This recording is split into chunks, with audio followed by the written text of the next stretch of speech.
Greetings, Oriire Funowo, good tidings to you. I pray that you are feeling awake, aware, and elevated in mind, body, and spirit, wherever you are, and whatever may be happening around you. Ashe, Ashe, Asheo. I am Baba Umar, Oluranse Emese, voice of the MSA, member of the Isoro Traditional Council of Chiefs, Oluwo of the House of Umar, and Babalao of Ile-Ife, Orisa. This Ile, the spiritual house, our website, and these video lessons are sanctioned by the Isoro Traditional Council of Chiefs in Ile-Ife, Nigeria. Oriire, abundant blessings to our Egbe, our online community of subscribers that's growing daily, thanks to you. Thank you for joining us for another lesson in our video blog series. Remember, as a member of our Egbe, you can support each other's spiritual journey by posting your questions and uplifting comments in the comment section below. You can also email me using the link in the description below if you wish to contact me on a more personal matter. If you're new to these video lessons, we invite you to click the links below to become a subscriber and member of our Egbe. Also, click the notification button so that you can stay up to date and share this resource with your family, friends, associates, and anyone you feel may benefit from this wisdom. You never know who that person might be. Homage to the one who sends and to those who are sent. Homage to Orisa and Egun. Our topic for this video is Ifa, Ancestor, and Orisa Worship, Part 4. I want to conclude the part of our discussion dealing specifically with ancestor worship and transition into a discussion of Orisa worship. There is an important thread that ties these two topics together, and that is the importance of the feminine principle in both Orisa and ancestor worship. In my publication, Adura, an Ifa prayer book for beginners, Volume 2, or I should say Volume 1, second edition, which you can access. There's a link in the description below to the ebook for that that's available. In that book, I stated that the Ashe gave expression to the feminine principle. The creator, Olofi-dumare, gave expression to the masculine principle. And Olo-dumare gave expression to the androgynous harmonic balance of left brain logic, right brain intuition that rules the ebb and flow of the Ashe and the currents of life. Let me expound on that statement a bit. In explaining the history of Ifa, history of the beginning, I have said, in the beginning there was nothing but the Ashe, the Oro, the black material of the darkness from which all things come, the realm of infinite possibility, pure potential. And the first thing to emerge from this material, this primordial field of pure potential energy, the Ashe, the Oro, was consciousness. The Ashe became self-aware. We call this sentient manifestation of the Ashe Olu-dumare.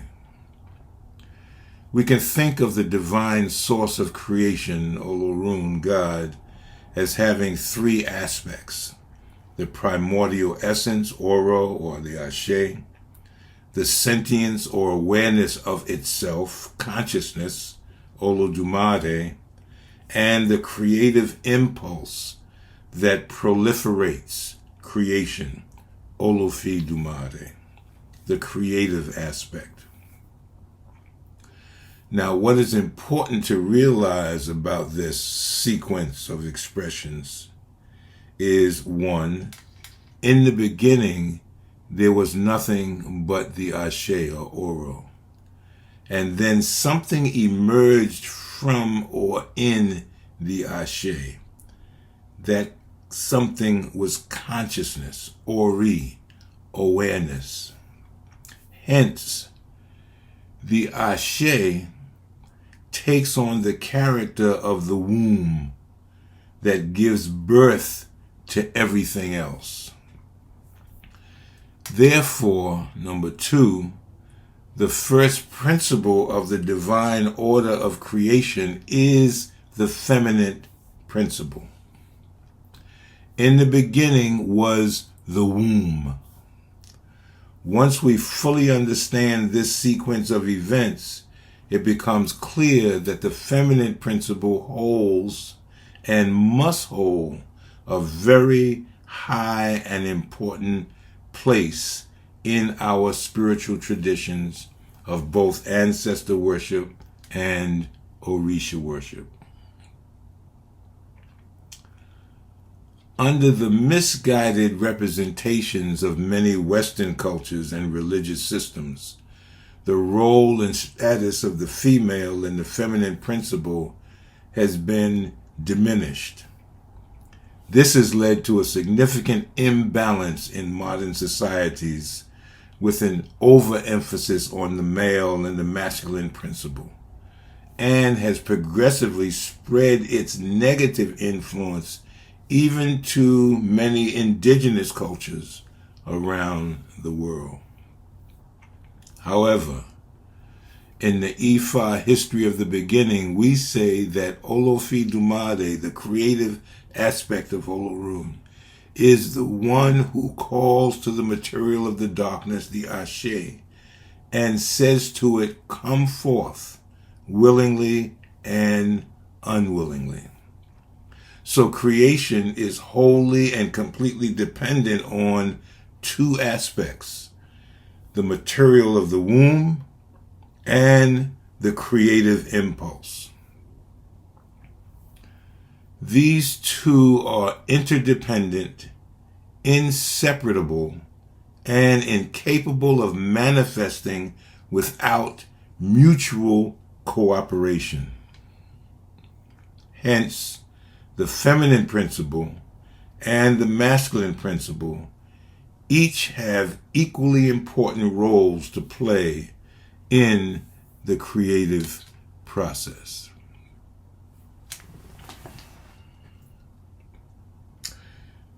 In the Hermetic philosophy, we find the Kabbalion, we find it's expressed this way. Gender is in everything. Everything has its masculine and feminine principle. Gender manifests on all planes. The word gender is derived from the Latin root meaning to beget, to procreate, to generate, to create, to produce. So the very idea of creation embodies the coexistence and cooperation of these two principles or forces. From the Chinese perspective, the yin and the yang of Chinese Taoist philosophy. The Kabbalion goes on to state, in relation to mental gender, the masculine principle of mind corresponds to the so-called objective mind, conscious mind, voluntary mind, active mind. And the feminine principle of mind corresponds to the so-called subjective mind, subconscious mind, involuntary mind, the passive mind. In Ifa, when we speak of Oriire, we're speaking of both principles, the masculine and the feminine, or on another level we might say, our physical Oriire is a characterization of the masculine principle of mind, and our spiritual Oriire is a characterization of our feminine principle of mind. And these two are inseparable. The former focused on the objective reality, the Oja, the marketplace, the physical Oriire, and the latter, the spiritual Oriire, focused on the subjective reality, Orun, the realm of spirit.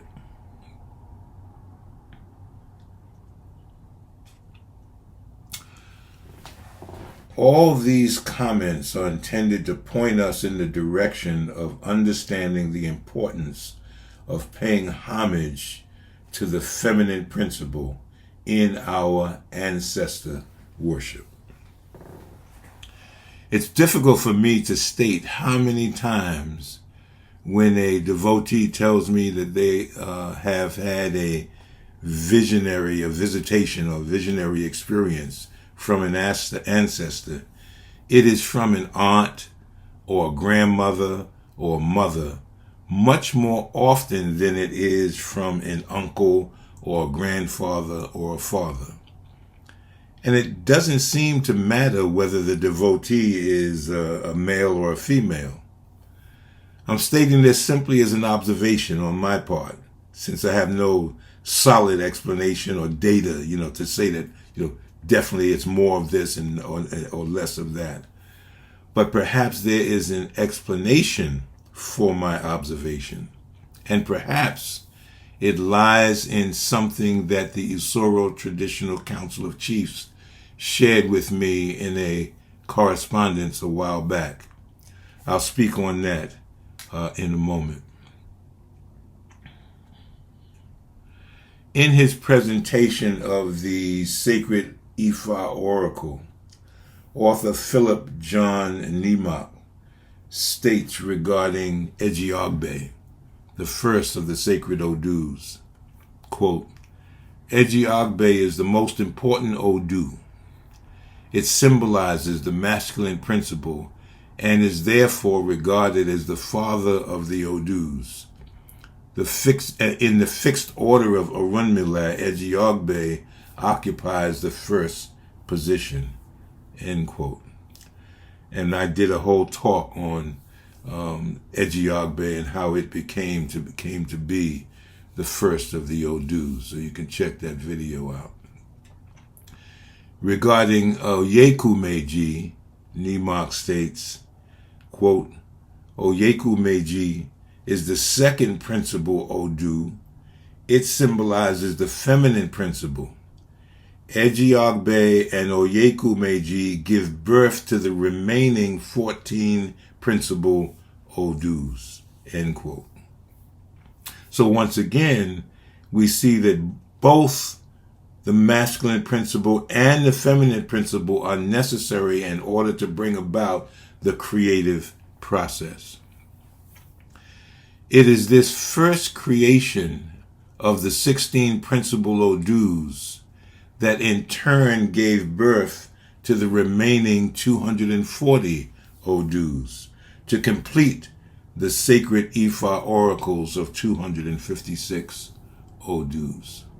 So again, we see the importance of the balanced interaction and interplay of the masculine principle and the feminine principle in establishing and maintaining the nature and order of the divine creation.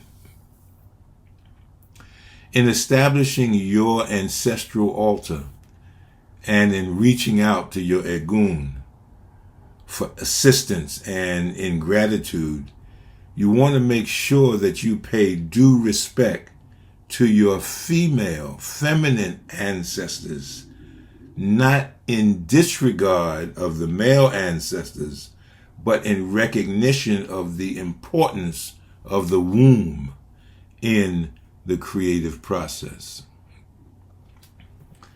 Now, last month I shared with you that I had raised some questions in my correspondence with the Isoro Council regarding the email that I mentioned in the last video that I had received from a devotee on the placement of altars. You can check out that last month's video for more information on that. Let me share some additional wisdom that I received from the council. I'm going to quote as much as possible from their response. Quote, to address your first question, and this is an example that they're giving, if Shango and Oya are the primary Orisha of a devotee, Oya takes precedent because of her femininity. It is the law of Tako Tabi, the male and female essence, inherent in all Orisha.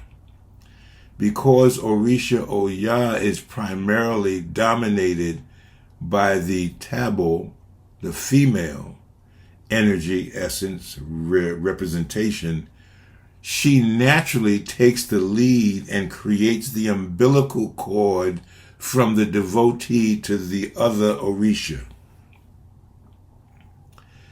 If in another embodiment, a different example, the two ruling Orishas are of the Tako, male essence, energy, representation, like Shango and Ogun, the first Orisha during the reading takes precedent, and that Orisha's Tabo, female essence, naturally surfaces to create the umbilical cord for the devotee. This is the power of Tako Tabi, the male-female, positive-negative essence or energy inherent in the Orishas. End quote. A sacred Odu can help to stress this important point with respect to the feminine principle. This is Oshe Oturopon. Aboru Aboye. I'm going to give you the English. You know, you can always go to the my V-script, my notes on the website in order to access the Yoruba representation of this Odu for your study and development. For the many years that elephant had been roving, elephant had never been hit with a javelin. For the long months that buffalo had been wandering, buffalo had not slipped into a ditch. A person who does not appreciate the value of a fellow human being, who does not recognize the importance of a fellow human being, a person who is ignorant, is the person who devalues women. These were the declarations of Ifa to Ewuji, a praise name of Oshun, when going to pick up a brass rafter in Orun. She was advised to do Ebo. She did it. She said that the brass rafter that she got from Orun, let nobody underestimate her or be insolent with her. Those who show respect, they will be blessed with wealth. They will be blessed with a spouse. They will be blessed with children. They will be blessed with long life. Let no one use negative language regarding women. Ashe, Ashe, Asheo. Oshe, Oturopon. So in Ifa, the Tabo, the feminine principle, the female energy in essence, takes precedent because it is the Tabo that exercises the umbilical power to connect us to the Ashe of all the other Orisha and spiritual entities. Consider the current arrangement of your altars, your current practices regarding reaching out to your ancestors and your Egun, and let the wisdom of Tako Tabo guide you to make any changes that seem appropriate. The changes being an emphasis, an awareness and emphasis on the importance of the feminine principle. Ashe, Ashe, Asheo. Ki Olofi-dumare Orisha ati Egun, Fifune ni Itona Imoye ati Oriire. May Olofi-dumare Orisha and Egun bestow on you guidance, wisdom, and abundant blessings. Ifo Kanbele, peace of mind from Olofi-dumare. Ajo Lo, Ajo Bo. We go out together, we return together. Ashe, Ashe, Asheo. Abundant blessings on you. Ashe, Ashe, Asheo.